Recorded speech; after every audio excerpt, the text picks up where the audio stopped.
Olá, amigos. Falarei hoje sobre povos da terra e povos do mar, aqui em termos duguinianos, né? Esse conceito existe aí em alguns autores, mas aqui darei atenção ao conceito duguiniano, como ele se desenvolveu. É um tema ligado à gravação anterior sobre laocracia.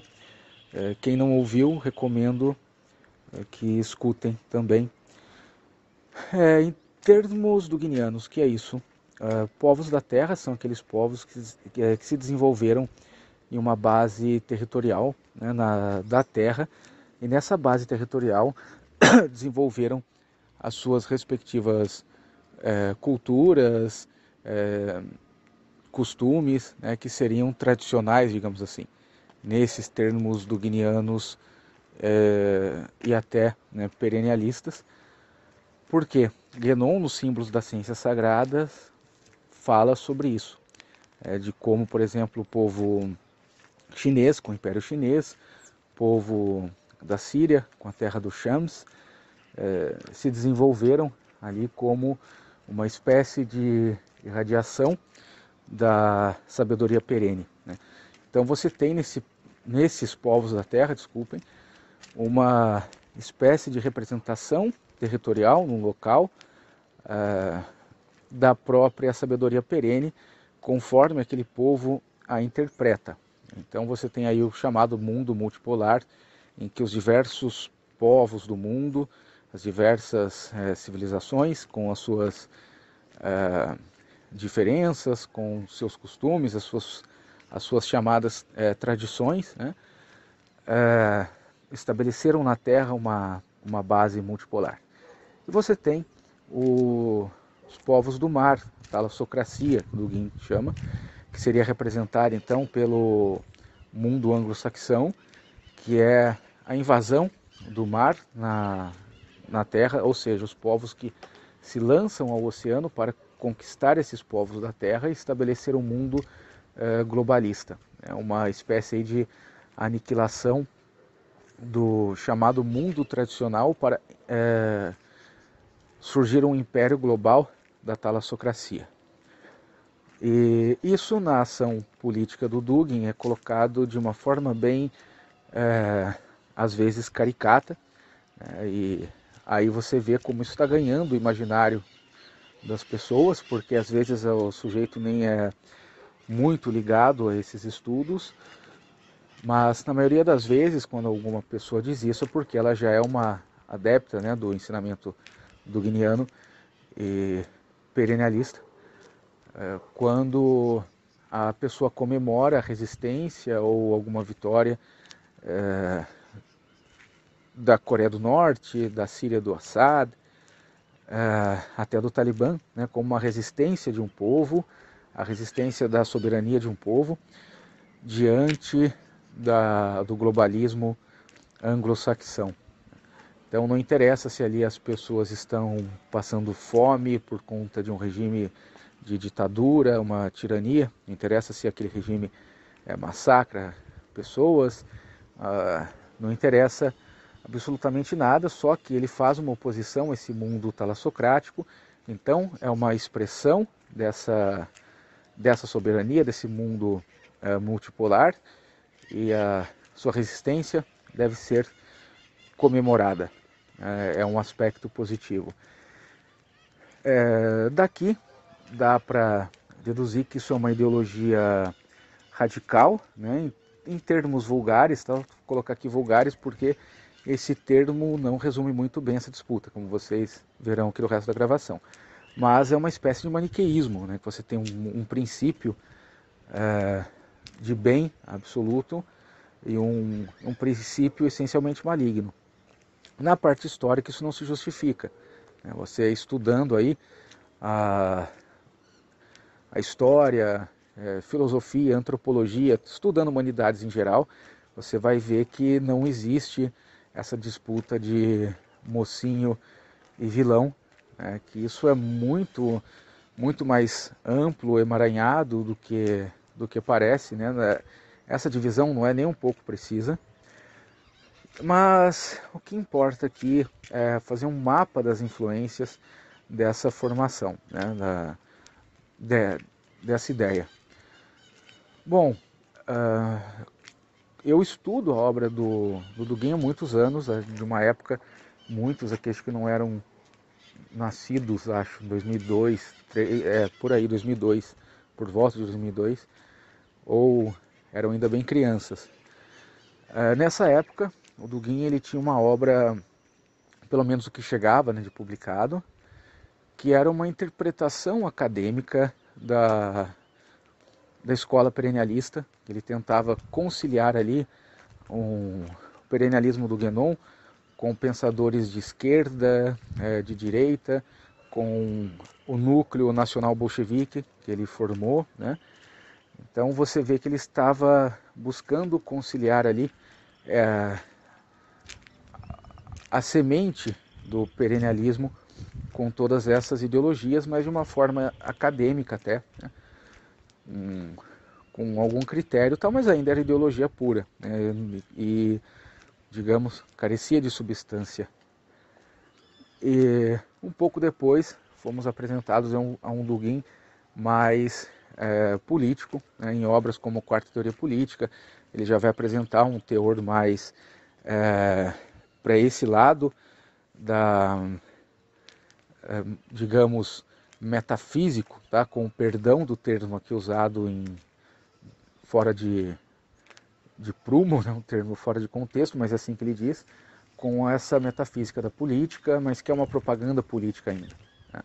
É o caso, então, desse livro, Quarta Teoria Política, de alguns escritos, e depois também há um Dugin acadêmico com a série Noumaquia, uma série de vários livros ali, em que ele vai partir do ponto de alguns antropólogos, como Gilbert Durand e mais alguns importantes, para tentar dar uma base acadêmica antropológica para a sua teoria política. E tem ainda uma quarta versão, que é a versão do Dugin, do homem político, né, propagandista político, que aí já não é tanto de livro, é mais de artigos, revistas, sites, né, que já é um descabelado, totalmente maluco, sem qualquer senso do ridículo, uma espécie de Rui Costa Pimenta russo. Você precisa juntar tudo isso para entender esse mapa de influência e perceber qual que é a intenção, né, nesse negócio todo. Juntando tudo isso, essa ideia de povos da terra, povos do mar,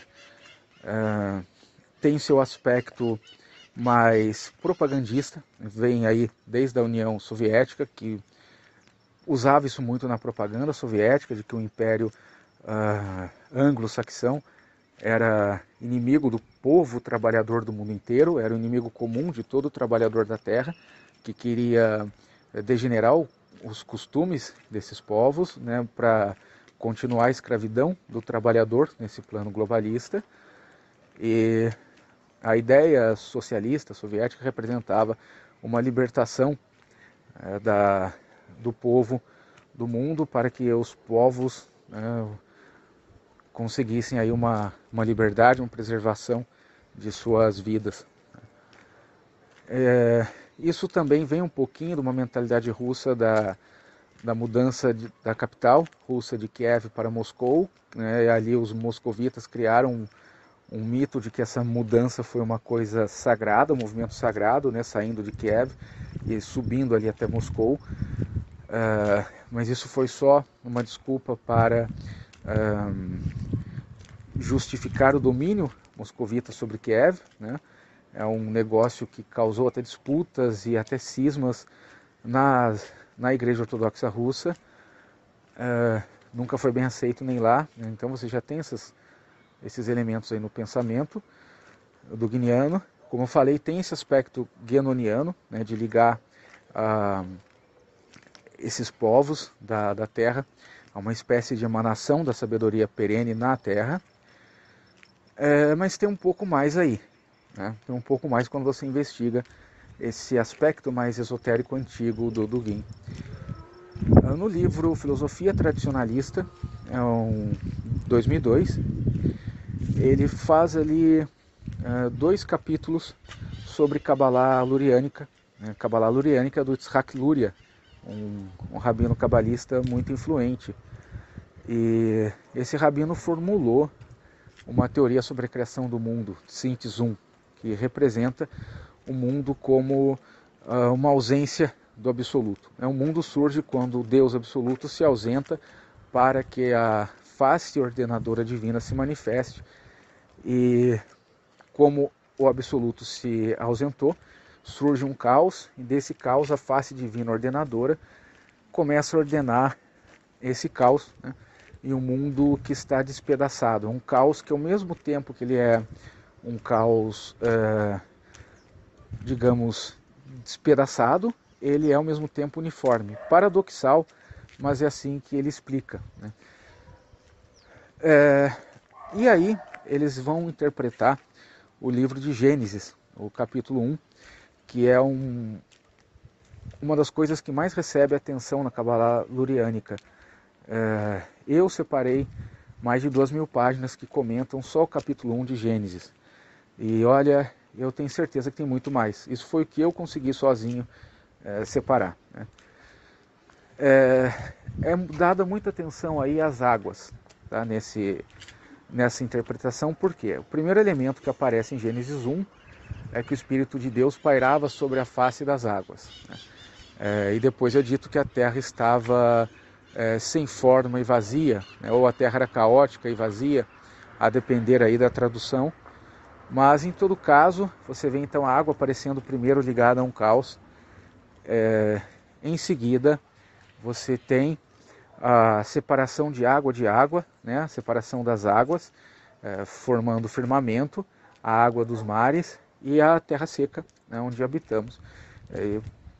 Alguém pode já estar se perguntando, tá, mas o que isso tem a ver? Isso até agora está em Cabalá. Bom, aqui é uma influência, sim. Por quê? Nessa interpretação, as águas elas são tidas como um elemento presente nesse caos, né? Deus, o ordenador, então separa as águas e faz surgir a terra. Mas aí nessa interpretação é dito que a terra, embora tenda para uma ordenação, uma retificação, o caos ainda é um elemento presente. O caos não foi eliminado, né, por completo, que a água aqui do caos primordial está presente ainda. Então há uma disputa aqui na Terra, que é uma disputa por organização feita na Terra e uma disputa que luta, né? Desculpa, me perdi totalmente no raciocínio, desculpa. Essa disputa, então, da Terra que firme, que está em busca da reintegração, recebe, né, o ataque, no caso, da água que representa esse caos primordial. Aí, por exemplo, eles vão buscar várias respostas no simbolismo, as águas do dilúvio, quando o povo hebreu passa pelo mar, né, a abertura do mar vermelho, e assim por diante. A água, então, é sempre esse obstáculo para a retificação. O movimento do mar em direção à costa, é o mar que invade a costa e depois se retrai, é uma indicação dessa disputa, né? A talassocracia, então, seria uma tentativa da água de retornar a esse caos primordial, né? Porque esse caos, eles entendem a palavra caos como um estado caótico uniforme, digamos, seria uma coagulação caótica, digamos assim, né? Uma espécie de condensação de uma multiplicidade caótica. Alguns comentam, por exemplo, que a palavra caos do hebraico significaria espanto, né?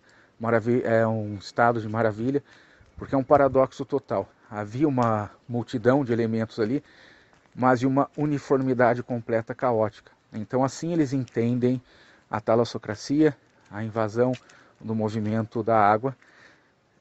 Então, quando surge a Terra, a partir da Terra vem o Adão, né, que é o homem primordial nessa interpretação, que é quem vai tentar retificar esse mundo todo. E, por fim, né, você tem essa disputa aqui em Ares até um pouco mais antigos, né? A Terra representando o artífice da retificação, da reconstrução, e a água tentando engolir tudo para formar aquele caos uniforme, um pouco parecido até com conceitos hindus, né? O Upanishad que diz que quando a gota de água cai no oceano, ela perde a sua individualidade, perde a sua forma, né? Forma uma coisa só. Isso é bem comum, né, nesses ensinamentos mais antigos, que formam a base do pensamento guénoniano, do guiniano como um todo, né? Na parte política, isso é bem preocupante, porque você, como eu falei, tem uma ideia aqui maniqueísta de que você tem um lado que é essencialmente maligno, um lado que é essencialmente caótico, né, que tenta engolir tudo para formar um caos primordial. E basta que no jogo político você faça essa identificação e você tem autorização para tudo, né? Então, é um processo aqui que é visto em que coagulação de solução não são valores absolutos, mas apenas pontos de ação, né? Vai surgir aí nesse conceito a ideia de arquitradicionalismo do Guiniana, que é a junção de tudo aquilo que é contra o que é identificado como talassocracia, como globalismo, a união disso tudo, né, para formar um mundo multipolar e resistir a essa invasão marítima.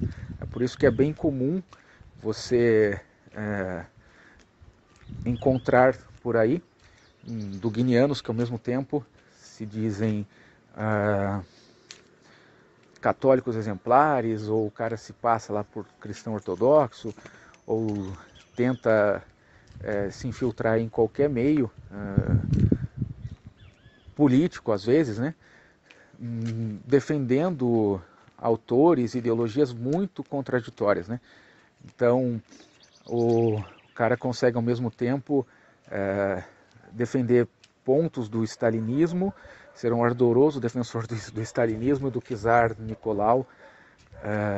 Ele consegue ser católico e defender ao mesmo tempo nazismo e nacionalsocialismo esotérico e assim por diante, porque eles enxergam realmente como um processo cósmico, né?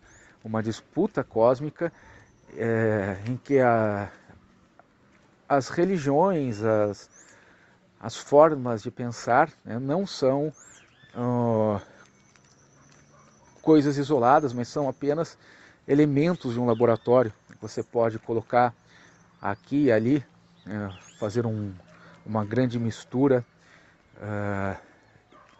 em nome de um ideal que está muito além disso. Espero que vocês tenham gostado. Qualquer dúvida, perguntem. Um abraço.